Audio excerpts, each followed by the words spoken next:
Hey, good morning, everybody, and welcome to Invisible Condition. It's not all in your head. I'm your host, Jeff Pearson, and we want everybody with an invisible condition to know, beyond the shadow of a doubt, that you do have a voice, you do have a community, you are never alone. And I'm pretty excited to introduce you to my guest today. She's Nicole Johnston is her name, and she has held senior executive roles in sales and marketing at Procter Gamble, Hershey Foods, Kimberly-Clark. Like, in these roles, she led billion-dollar businesses to success. Love it. This is so cool. Nicole says that she excels in capturing white space opportunities, and her true joy lies in, providing positive support to her teams, leading with kindness, inspiring others, and making a transformative impact. So, driven to make a difference, Nicole transitioned away from corporate positions that she had held over the years over to coaching, and founded her coaching company, innatePOWER, to support women in overcoming obstacles and achieving their potential. So Nicole is now a passionate executive and leadership coach, and I'm excited for you to meet her. Let's bring her on the show and kick this off here today. Nicole, thank you so much for being here. This is awesome. Thank you so much, Jeff. I'm really excited to be here. Absolutely. So I didn't say anything about your invisible condition in the intro, because I was like, you know what, we're just going to dive right in here and we'll just tackle it here. So what is the condition that is invisible for you, and how did it impact you growing up? Well, I'm actually deaf in one ear. So I suffer from single-sided deafness. It's a hereditary trait. My mother, one of her sisters and her brother all have bilateral deafness that they all stems from my grandfather. And so like my mother, to this day, she's functionally deaf. She can literally only talk to people that she knows, and she knows their speech patterns and things like that.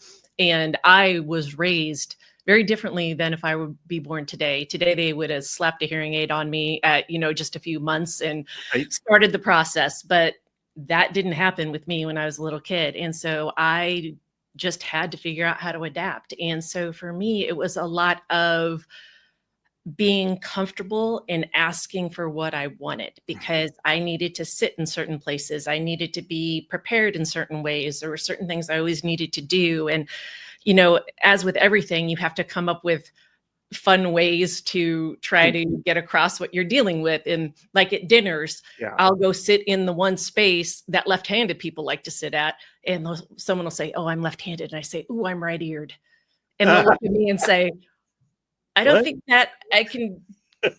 I'll just sit over here." I'm like, "What do you do with that?" Yeah. And so there was limitations my whole life, but what it really helped me figure out how to do was how to advocate for myself and say what I needed in order to succeed. And there was times, as you can imagine, that was well received, and there was times, as you can imagine, that wasn't so well received. Yeah. I mean, but to be fair, so I tell people sometimes that I am trilingual, and they say, "Oh, really?" And they get all excited and they say, "Ooh, what languages?" And I say, sarcasm, movie quotes, and a close third is English, And so I get the feeling, like, from the time that we've talked, from the time that we met, you're pretty fluent in the sarcasm realm as well, which is why you told people that you were right-eared, which I love. Yes. I thought that was awesome. And so, but some people don't know what to do with that. So no, that is true. But it's, you would be amazed how many people have walked into that joke before when I ask people to repeat themselves, and they're like, "What, are you deaf?" Yes, repeat what you said, and you just watch their entire ego shatter. And so you don't want to make them feel bad, but at the same point, you still need to know what's going on. Right, exactly. Yeah, no kidding. Well, okay, so just throwing this out there for everybody watching, everybody out there, whether you're watching on Facebook or YouTube or E360 or any other place that you're watching, if you can relate to this, if you can, like what you've heard so far, we're going to keep going. Don't worry, we're not done yet. But can you relate to being born with something that somebody can't see? I was born with something you would never know I have, But it's caused me to have 15 surgeries, 7 brain surgeries, 4 in the last 10 years. But watching me walk down the street, you'd never know. Looking at Nicole, you'd never know anything that's going on. Can you relate to that? If you can relate to that, or you want to talk to Nicole about anything, first of all, I'm going to put your QR code up there so that people can get in touch with you when they say, yeah, I want to. Ooh, that rings a bell. I want to talk to Nicole.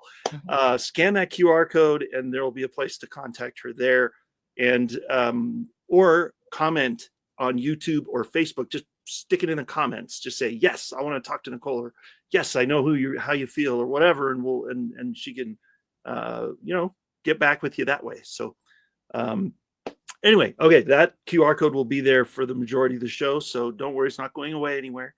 So now, were there, like, with that, given that beginning of not just having the one ear that's working properly, were there ever moments when when your condition led others to, like, I mean, it's invisible, so I'm guessing maybe not, but, like, was there any time when somebody was, like, underestimating you, or, like, trying to, like, or did your parents, like, try to overcompensate for you or somehow, or, like, how was that? What was going on?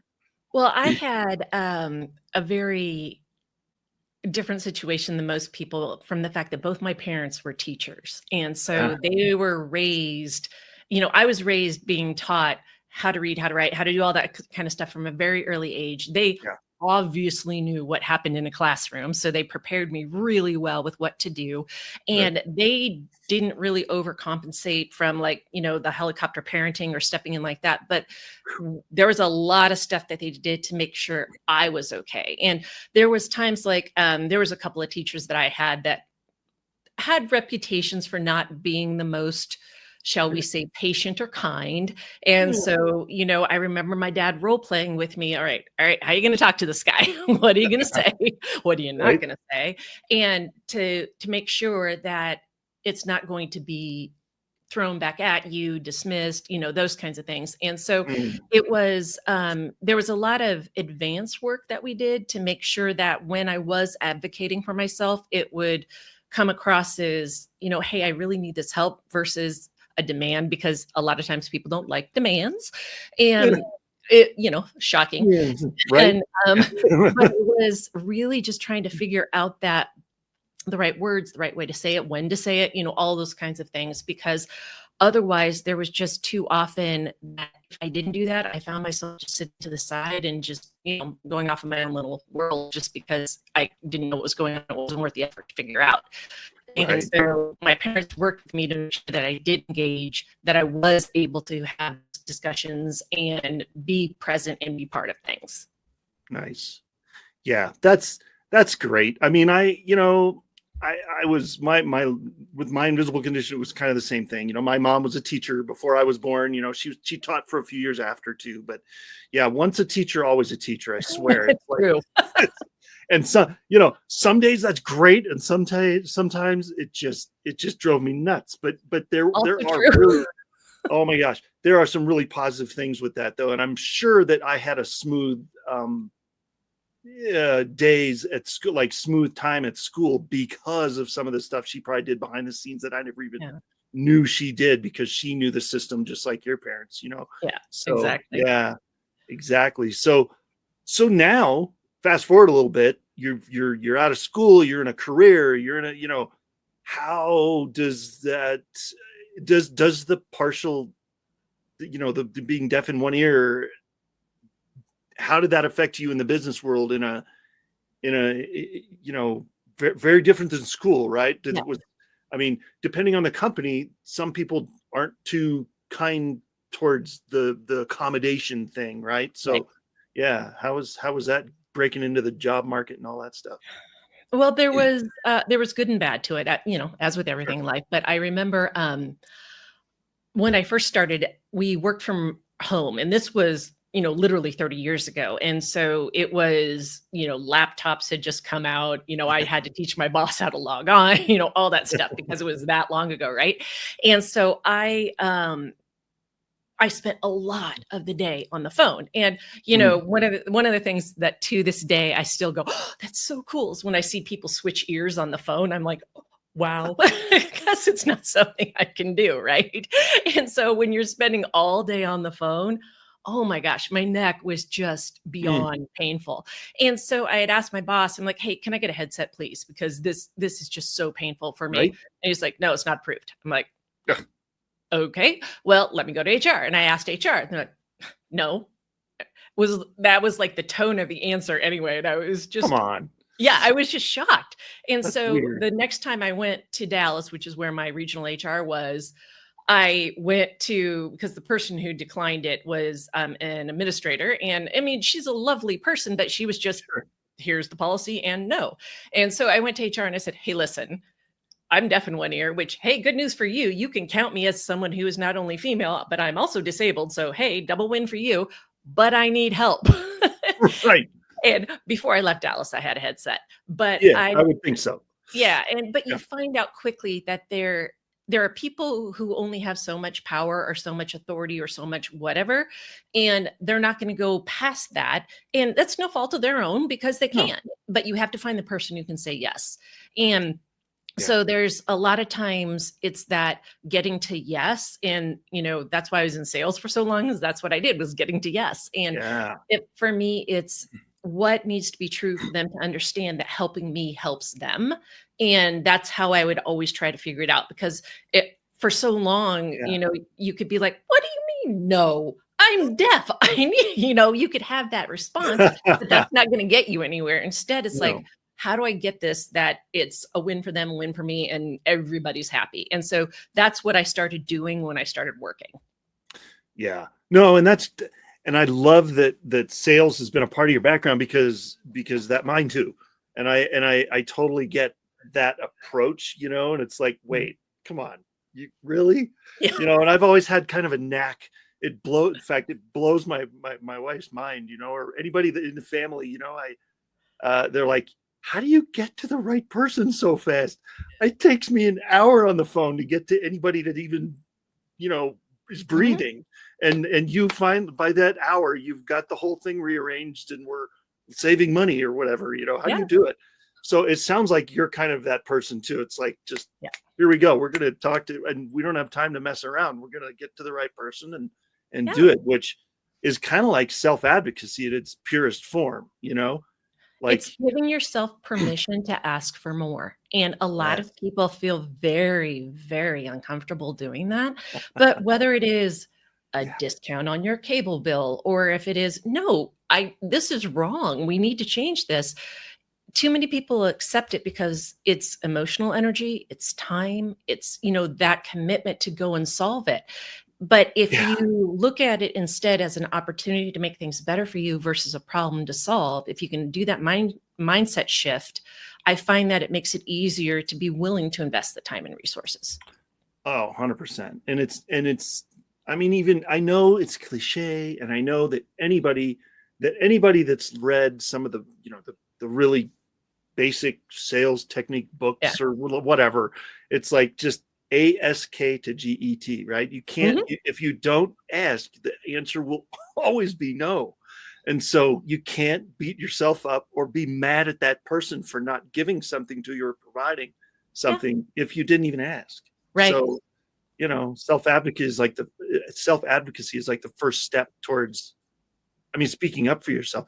Do you think it's just an environmental thing? Like, people don't have any problem speaking up for themselves when, like like at the dinner table or at the Mhm. car mechanic, like, what are you taking? You to charge me how much? Like, no, it's just in certain situations they like retreat inside themselves and don't know what to do. What's that about? I don't.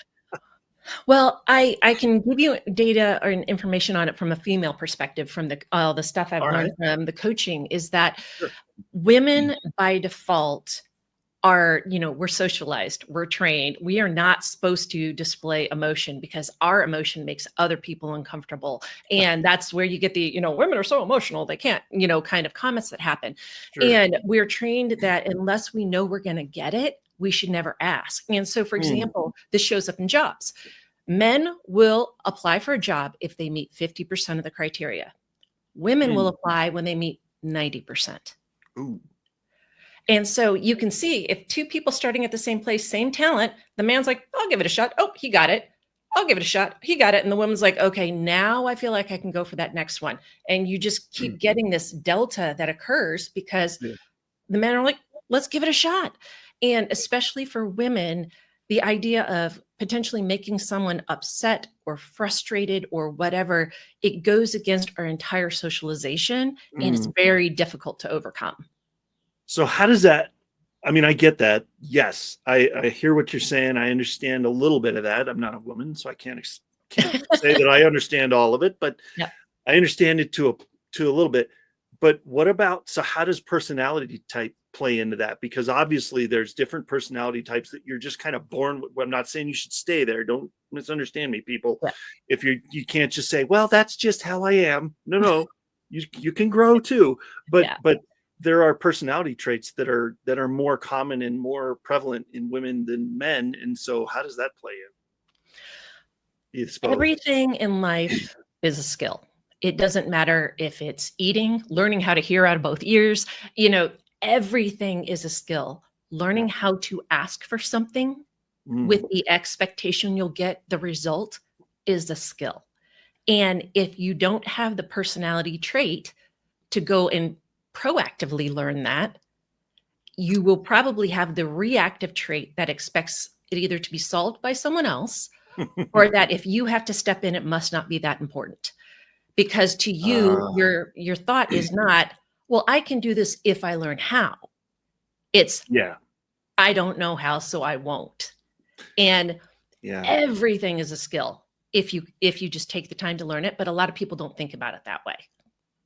It's true. That's true. Yeah. It's, well, because a part of it might be because then that's part of it's on me now. I have to learn that now. So yeah. And I've got enough on my plate, man. Leave me alone. Exactly. So now I know somebody's going to listen to this and say, well, it's not a skill to go be in the NBA. You have to be 6'7", or, obviously there's some genetic stuff that comes in there too, depending on what you want. Yes. But for the most part, learning to dribble is a skill. Learning to shoot is a skill. Learning to do it well, it's still a little bit of a different cocktail. But, it's just until you try, you never know. Well, and the funny thing is not a lot, I mean, probably more people than I think know this. I learned it just in the last few years, but even Michael Jordan, he was, 6'8" or however tall he was, and he had some athletic ability, but he got turned down for all kinds of stuff coming into the basketball world. And the only, don't hate on me, everybody, if I get this wrong, but I think the only record he actually holds in the NBA is most missed shots. That's literally the only record he holds. So it's he's this legend in basketball, but he holds the record for most missed shots. So, which means he made a bunch too, but Well, perfect example last year is Kimberly-Clark in her rookie season of the WNBA. She had the most assists in the WNBA, rookie of the year, all-star, also had the most turnovers. Right. Yeah. That's what happens when you handle the ball all the time. You almost can't avoid it. When you're in the game, you're going to have things happen like that. So totally. Right on. Well, hey, I think we are at a good spot for a break. So we're going to hit a couple commercials here and stick around though, everybody. Don't go anywhere. We're going to be talking to Nicole more about her transitioning into the coaching world and the helping women get unstuck and all the things. So this is second segment. It's going to be awesome. Do not miss it. Stick around. I'm going to take that down. Don't worry. It'll be back. And we'll see you in just a couple minutes.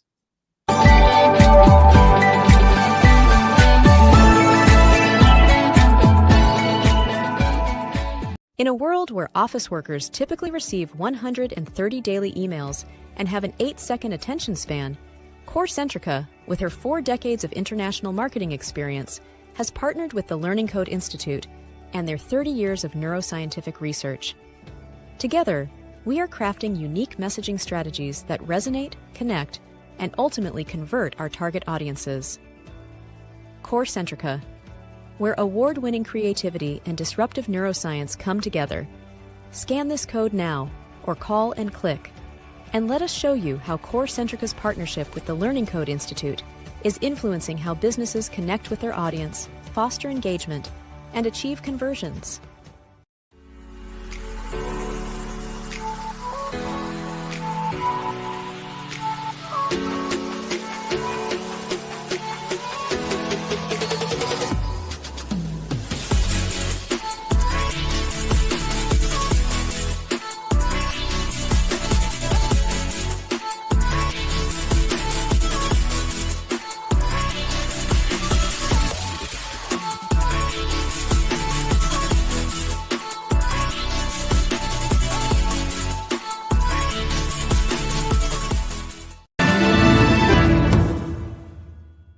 Hi, I'm Sarah Stockham, and I'm host of Simply Sarah.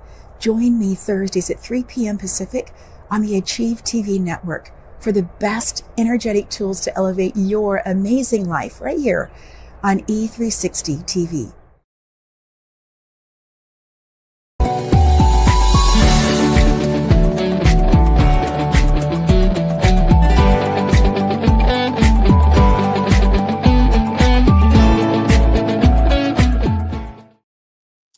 Hey, everybody. Before we bring Nicole back, I just wanted to talk to you about InvisibleCondition University, or ICU for short. ICU is something I wish I would have had about 10 years ago. Every time I went in for surgery, and like I've had 6 surgeries in the last 11 years, right? 4 brain surgeries, 2 others that were related. We've been in and out of the hospital a little bit. Every time we go in there, every time we go home, you don't get to take the doctors with you. And they kind of forget who you are. And so when you seek help afterwards, that's where I feel like that's where we drop the ball. And so that's why my wife, Catherine, and I created ICU. We wanted to provide a place where people like us, maybe like you, could find a community that listens, that cares, that walks with you no matter what you're dealing with or going through or suffering from. We meet on Zoom twice a month for about an hour. If it goes longer, it goes longer, but about an hour, to provide a safe place for patients and their caregivers to come and ask questions, vent frustrations, find information that maybe they weren't getting from their medical provider. Who knew? If you are interested in learning more or would like to receive a free 30-day membership, please go to myfreegiftfromjeff.com, scan the QR code, and there's all kinds of information on there. If you have questions, that should answer them. And I would look forward to seeing you on the next call, which I had to look back. Sorry about that. Well, you don't look at the back of my head, right? It's February 4th is the next time we'll be meeting. So February 4th, and the information's on the landing page. So looking forward to seeing you. And let's bring Nicole back here and continue with the story here. All right. So, man, all right. I'm just soaking up the first, just trying to, everybody's condition is different, right? So like for me, being totally deaf in one ear would drive me nuts, but you're used to it because you've lived with it your whole life. People would think, oh my God, brain surgery. No way. I'm used to it. I've been doing it my whole life. So it's, everybody's a little different. So after you obviously you've adapted well, and you were in the corporate world for a while. Now you're coaching. You're an independent coach, right? So what was that transition like, and what was the inspiration behind doing that? Well, probably the biggest inspiration was I figured out finally that I really dislike sales. Me too. That's amazing. Okay. Yeah, it only took me 30 years. I'm not quick or anything, but what I loved was the people, developing the people, helping them get what they want, help them attain their goals, and help develop them. But I hated chasing cases. Oh my Lord, did I hate chasing cases? And I realized, why do I keep taking jobs then that are chasing cases? So, sometimes it takes a while for the spotlight to come to you, in this case, 30 years, but it was okay because it gave me the opportunity to, use the line from Hamilton, be in the room where it happens. And so I have been in the room with the board of directors. I've been in the room with the C-suites having discussions. I've been in the rooms where discussions are happening about people's careers and what's good, what's not, and what's being said. And so often women especially do not understand what the behind the scenes process is and what needs to happen and what they should be doing. And another big trait is that women are just horrible at self-advocacy, as we've been talking about self-advocacy for other things. And in work especially, they just assume that leadership knows what they're doing. And then they don't get recognized for it. And then they're frustrated. And then because they don't know how to ask, it starts this negative downward spiral. And so I want to stop that spiral. And I want to help people instead start taking a positive spiral to get them to what they actually want to do. And it was really mind-opening to me, having worked with a few different teams. Like one team I took over, I was told I was going to have to fire everyone. And I was like, okay, great. That's not great. None of them needed to be fired. They all just needed some love. And it was once I got them the feeding and watering they needed, I ended up promoting everybody. But it's just too often another skill is leading and managing people, and people aren't taught. You figure it out on your own. And I firmly believe it's a hot mess the first time you manage people, because you do what you want, not what they want. And then afterwards you're like, oh Lord, I'm so sorry. And and you figure it out and do it better. But leading people, leading groups, leading teams, leading organizations, those are all different skills that you have to learn. And I've been in the room where it happens, and I want to help other women on that. And so that was the impetus of the big career change was A, I don't like this, and B, what I do like, I want to spend more time on. I love that. Well, in that you had the mindset and the heart behind it that you wanted to help.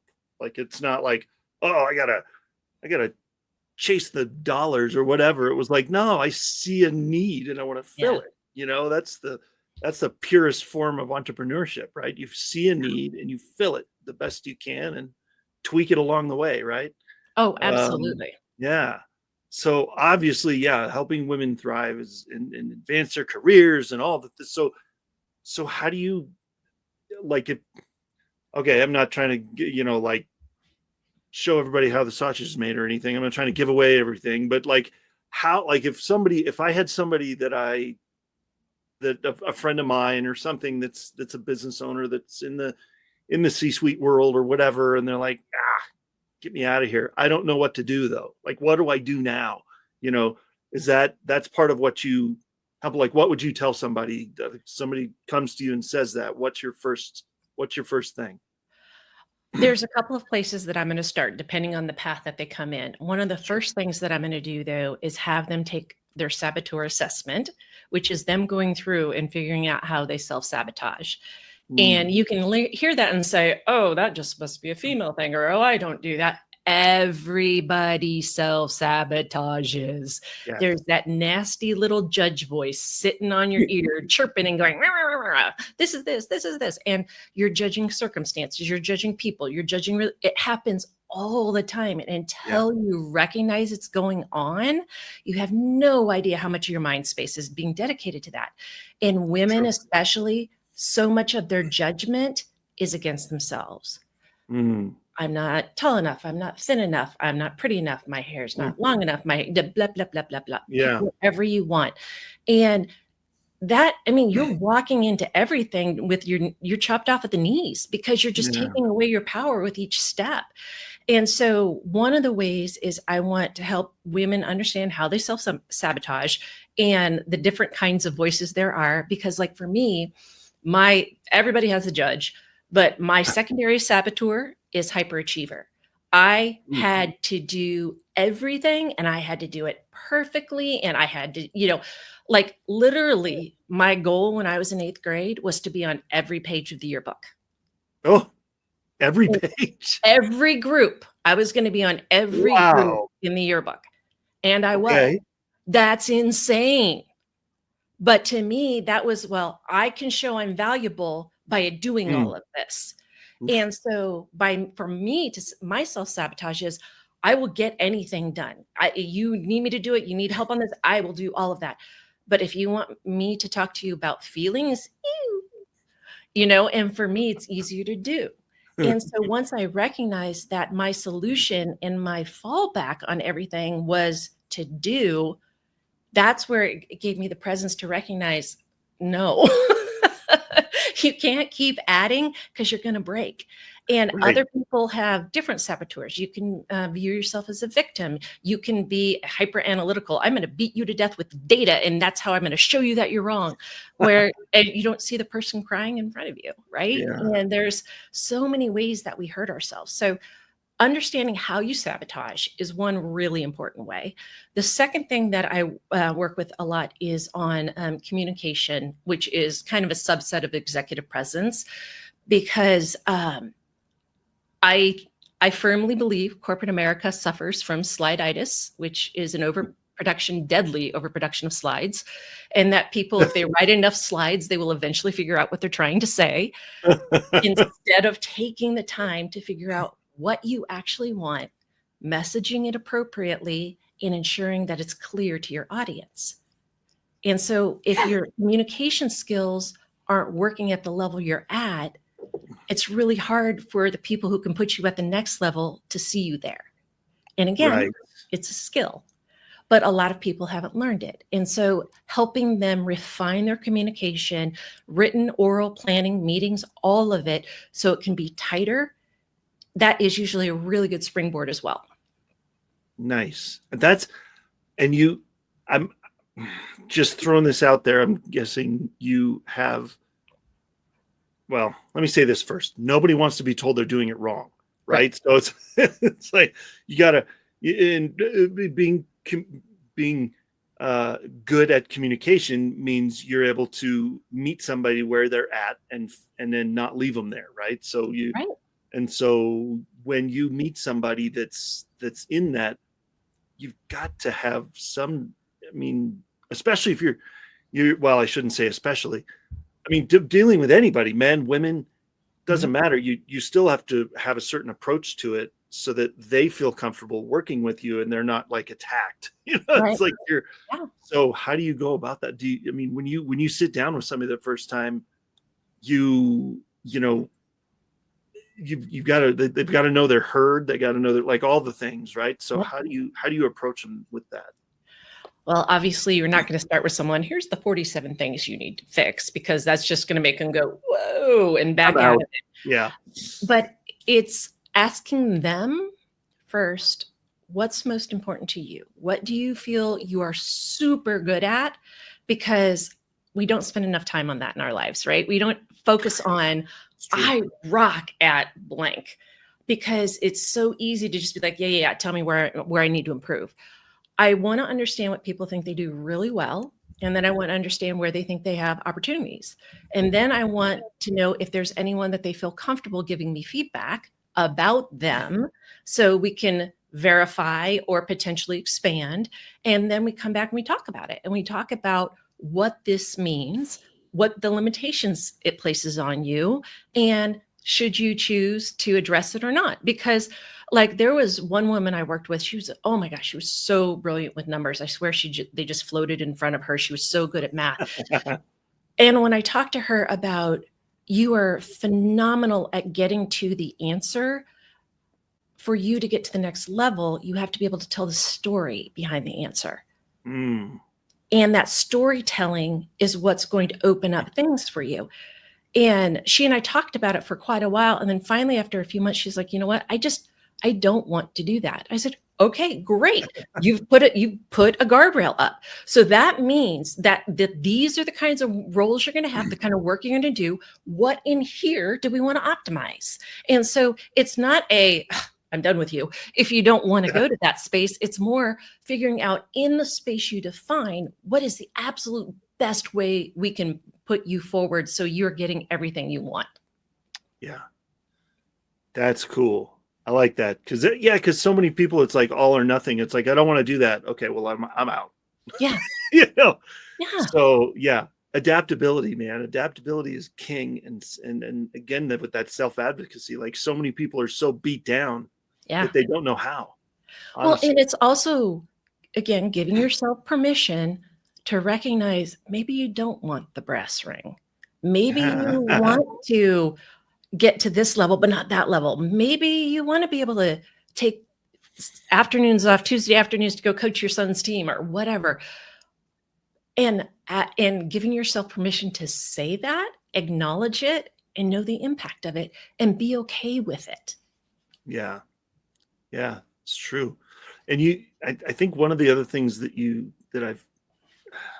I don't remember if I said it in your intro, but I know like inclusiveness is a big deal too, with in the workplace and in the, and just, I mean, we can go all kinds of rabbit trails with that. But as far as today, I'm thinking like people with invisible conditions, which like, you got to kind of go down that rabbit hole for a little bit with the work stuff. And how is that like impacting or affecting your approach to helping everybody? Like, do you find like you're attracting more people that have invisible conditions because that's what you've dealt with? Or well, one of the things that I did was I took a different approach on hiring than a lot of people.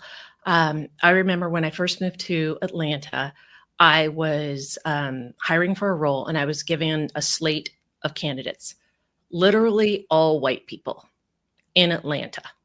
And I was like, this doesn't seem normal. Come on. And I said, are we talking to the African-American professional organizations? Are we talking to the Latino professional organizations? Are we talking to the professional organizations of people with disabilities? I went through all of these. I said, are we talking to any of these groups? Well, I think so. I said, okay, try again. I want you to go back out, put the job out again. And I want you to go through and make sure that we're having candidates from all of these groups on my potential slates. And I found out things like there was on one job that I had that was for, I think it was my assistant at one point, there was one of the criteria was you had to be able to lift 50 pounds. I'm like, when on earth does an assistant lift 50 pounds? And why is this a criteria? Well, it's what we've always had. That's not the right answer. Remove it. It doesn't need to be there. You're taking people out of this that can absolutely do this role. And so it really was mind opening to me once I got to the level where I could direct those kinds of things, how often people just simply overlook taking that extra step where you can get so many more valuable candidates just by saying, no, I really want you. I want you to try. Well, or not even, I mean, even before that, even eliminating the phrase, well, that's how we've always done it from your vocabulary. Because, I mean, you can, I'm not necessarily the guy that's going to be like, well, we have to have every age group and every ethnicity and everything represented because, I mean, fine. Just, we still want to find the right candidate, though. We're not going to hire somebody based on anything besides this is the person that can do the job the best. But you still, I mean, the more people you bring in, like you said, if all you're doing is looking at a pile of resumes from a bunch of white guys, then you're leaving out like so much potential. And so my question would be like more like, what's the motivation behind that? Like, what's going on there? But that's a whole other show. So it's just ease. It's because someone checked a box a decade ago. No one's thought to look at it since. And since you love movie quotes, when people say that to me, by the way, my response is always from The Princess Bride of nonsense. You only say never because no one ever has. And I pull that around because I don't care if that's what you've always done. It's my job now. And my job, I'm telling you, I don't need that. And so you have to have a certain level in an organization to be able to have that directive and have those conversations. But to me, it was so important to be able to expand where we were looking, how we were looking, who we were contacting, all of that, because it was just, there was so much talent we were missing out on. Yeah, totally. It's true. And that's a good point for anybody in the business world. I hope you're all listening because, anybody out there that has a role anywhere close to that or knows somebody who does, which probably encompasses just about everybody. This is all valuable stuff. This is all. So if you haven't been taking notes, go back and watch the replay and take some notes because this is good stuff. So, Well, tell you what, we're going to take one last break, and then I want to come back for a last segment. And one of the things I definitely want to talk about, which is kind of a big deal around here, but we save the last segment for it on every show, is hope. We're going to talk about hope, because that's, especially in the Invisible Condition community, that is a big deal. And so we're going to talk about that when we come back. Stick around. See you soon.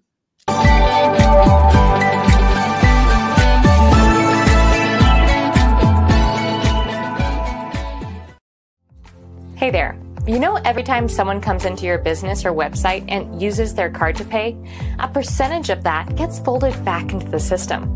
But it can go to Hydro with Hope instead. If you'd like your business to support us rather than feed back into the system, scan the QR code and we'll show you how to do that while saving your business money.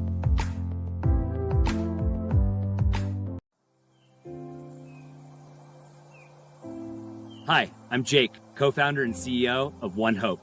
My friends and I started this company in 2007 out of the back of this truck on a mission to enrich people's lives through wine. Today, we've grown into a state-of-the-art Napa Valley winery that proudly houses a portfolio of award-winning wines which have touched lives through over 40,000 nonprofits at home and around the globe. And it's happening every day. Being rooted in local communities and contributing to initiatives that uplift neighborhoods, celebrate cultures, and promote community. It's what got us here.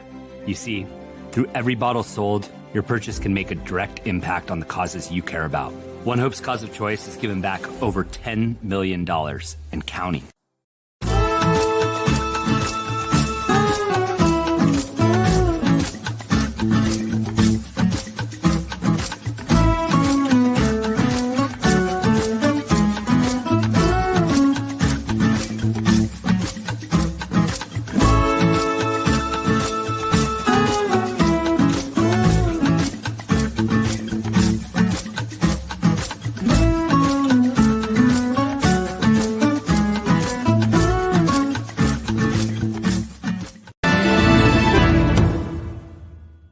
Hi, I'm Amy Joy, and I'm the host of Get Your Together Live with Amy Joy.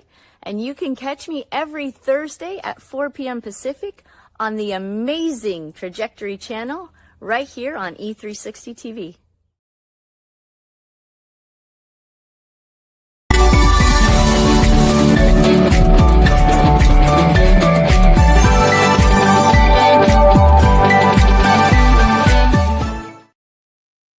All right. Welcome back, everybody. We are here with Nicole Johnston. And man, we've been talking about a lot of stuff, and it's all been good. So if you're just joining us, you're going to want to go back and watch the rest of the show, because it's good stuff.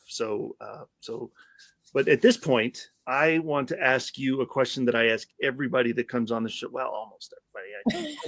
Almost 99% of the people that come on the show, I ask this question, because I always love hearing the answer. There's no wrong answer. It's always awesome. Everybody with an invisible condition, no matter what it is, has had that period that it was rough. Like, you're figuring stuff out. You're like, oh my gosh, are we ever going to get through this? On those days, and there's probably some days that are still kind of like that for different reasons. But on those tough days, how do you still maintain hope?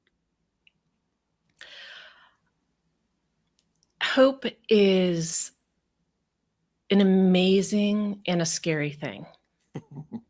And for example, for me right now, I have written my first book, and it is called Taboo Topics, Things Women Should Discuss But Don't. And it's a whole slew of things that we get into in there. And it's coming out 2 weeks after this podcast, actually. And as I was writing that book, I was terrified because, I consider myself a good communicator. I consider myself a good writer. What if I write this and it's absolute poo? What are people going to say? And oh my goodness, all those kinds of things. And it was so easy again for my judge to tear myself down. Yeah. But then I stopped and I thought about how often when I talk to people, they say, oh my gosh, that is so helpful. I never knew that. Or, oh my gosh, I had no idea I could do that. Or how much of what I do is helping give others permission to live better lives, give themselves permission to live better lives. That, maybe I'll miss a comma in the book, maybe I'll have a misspelled word, but intention behind it and what I'm trying to do with it is to help. And that is hopeful, terrifying, but hopeful. And so to me, it's about figuring out what scares you and having the courage to do it anyway. And when you get through it, realizing I can do more. Yeah. And, I think one of the most phenomenal examples in the world is my cousin. I have a cousin, Krista, who has 3 kids. 2 of them have profound disabilities. One of them is pretty non-functional. And Krista has spent her whole life with hope that they're going to find a cure, that they're going to figure something out, that she can do the one more activity that will help her and I look at her and I think, all right, I'm clearly having a bad hair day or whatever it is. And she is dealing with the way of the world. And she does it with such hope and joy. Nice. Get your crap together, woman, and go get it done. Right. And that's what I do. I pick myself up by my bootstraps and I think, who can I help? What can I do? And if I take the focus from me to others, I find that's where I can really get the energy and keep it going and trying to help pay it forward. I love it. Well, and you said something about your book too, that was like, if I have a misspelled word or if I have a missed comma or if I have a, and some people will drive themselves crazy making sure it's absolutely perfect. And those are the ones that don't get published. Right. So a business mentor of mine over the years that I've known for a long time, one of his favorite things to say is 76% ship it. Like if you wait till it's 100%, you're never going to get it out the door. Good enough. To adjust, So because perfectionism is the enemy of happiness and good. It is the ultimate joy sucker. Yeah. You've got to know when it's good enough, because otherwise the amount of time it took you to good enough, triple that to get it to perfection, and it's not going to do any better. And nobody's going to notice anyway. No. I mean, no. You're the only one that's going to notice. You'll notice it on the cover, but anywhere else? No. And even if they do, that's a misspelled word. What are they going to do? Burn the book? Come on. It's going to, they'll still read it. It's still good information. So they got a missed comma, no big deal. Yeah. So, all right. So what, for people that didn't maybe hear at the beginning of the show, where, if people scan that QR code now, where is that going to go and how can people get in touch with you? That's going to take you straight to my website. And for this, anybody who comes from this show and you go in there and you go to my freebies and you take your Saboteur assessment, if you contact me, I will do a free Saboteur debrief for you that walks you through what this means to have the Saboteur, how it impacts you, what those behaviors are like when they show up, so you can start to recognize those little devils on your shoulders when they are there. That's normally a $200 session, but for anybody who mentions this show, I'm going to give it to them for free. Oh, I love that. That's fantastic. Okay. All right, everybody. That was worth the price of admission right there. Everybody, go for it. There you go. Scan the QR code just to get that. That sounds like a very fascinating survey anyway to take. I mean, for anybody. Oh, it is. And the survey itself will take you maybe 5 minutes, which sounds crazy, but literally, I think we're up to hundreds of thousands of people now, but if not tens of thousands of people have taken this survey. And so they know it works. And once you see it, you can look at it and go, okay. Because when I saw that, again, hyperachiever, okay. But then when I got into it, I was like, all right, that's a little on the nose. So I started getting into it and understanding it. It was like, okay, yeah, I got that. So doing the assessment and walking through it can be very mind-opening for people. Mind-opening, aggravating. Yeah, sure. Yeah. Thank you very much. Yes. Thanks a lot. Yeah, right. Yeah. Oh man. No, that's cool though, because sometimes it takes the out-of-town expert with the briefcase to do that, right? And some of those assessments are perfect for that kind of stuff, because you can't get mad at the assessment. You answered the questions. So, you know.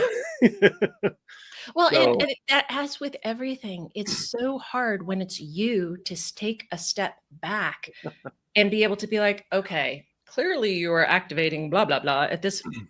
You can't do that. Anybody who can do that is a God level of self-awareness, and that just doesn't Right. really exist. And so that's where having someone help you on that journey and on that discussion, that, oh my gosh, it's so helpful. Yeah. You've got to have somebody help. There's no such thing as self-made anything. I don't care No. who you are. Again, it's a skill. Everything's a skill. You just have to Everything's a skill. take the time to learn it and figure it out. And now I do recognize there's some skills, like, am I going to suddenly learn how to hear in stereo? No, because I do not have the physical ability to do it unless I spin really fast. So, for others, there are physical limitations on some skills, and I fully accept that. But these kinds of skills, anybody can learn. And I truly think one of the gifts that COVID gave us is how much more you can do from your home, from your own setup, from the flexibility that you have. Yes. And it's, well, I've always done this. I've always gone to an office. I've always had, again, giving yourself permission to recognize there might be a better job role way to do it out there. And that takes a bit of stepping back and thinking about it differently. Totally. Yeah. Sometimes that's all it takes is just thinking about it differently. Yep. Yeah. Do it different. Yeah, exactly. Yeah. Well, I'll tell you what, we got about a minute left. Oh, okay. So is there anything, what would you like to leave our audience with in the next 60 seconds or so? I would say that if you feel comfortable, acknowledging your invisible condition makes life a lot easier. Because for me, when I just say, hey, I'm sorry, I'm deaf in one ear, can you repeat that? When I tried to hide it, it was so much more difficult for me. And it's like I tell women I coach in menopause, acknowledge you're having a hot flash. If that makes someone uncomfortable, that's on them. Right. But the more we hide it, the more shame is associated with it. And I got a bum ear, you got a bum eye. It's not things that we chose. It's just part of what was given to us. And if you acknowledge it, you take away the shame, and you can build in capacity, and you can build in possibility, and you can build in hope. So it's, I know, a very different line of thinking for a lot of people, but if you can consider acknowledging it, it can maybe give you some power you didn't know you had. Nice. Love it. That is cool. Yeah, it's true. Well, hey, thank you so much for being here and for being so open and honest and getting so much amazing information out there. And your book is going to be incredible, and your new website and all the things. That's all of it's on that QR code, everybody. So please go there and check it out. Nicole, thank you for being here. Thank you so much. Thank you so much, Jeff. I really appreciate it. And I hope you have a great month and great new year. Absolutely. You too. All right, everybody, we are already out of time. But thank you for being here. Thank you so much for being here. Thank you for watching and for liking, following, subscribing, sharing, all the things. If this is your first show, welcome. Thank you for being here. If this is a show that you have watched regularly for a long time, we so appreciate you being here.